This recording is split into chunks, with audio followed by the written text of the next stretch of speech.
Yan. Mag-adobo tayo ng atay balon-balunan. Ayan yung ating bawang, sibuyas. Yan, nagpainit na tayo ng ating mantika. Ito yung adobohin natin, atay balon-balunan.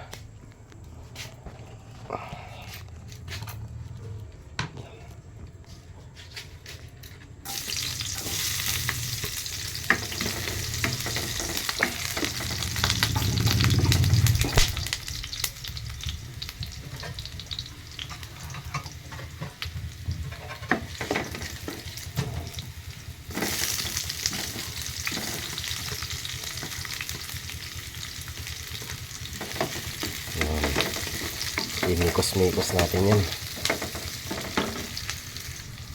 Yan. Mikos-mikos natin. Yan, nagluto ako. Ano yan? 1 kilo't kalahati. Kaya balon-balunan na. Kapulahin natin ito.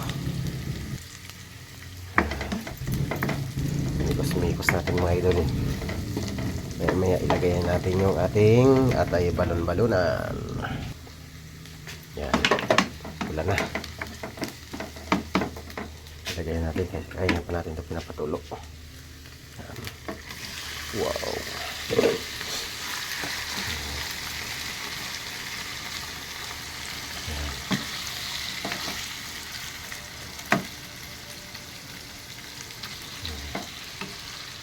Takpan natin siya.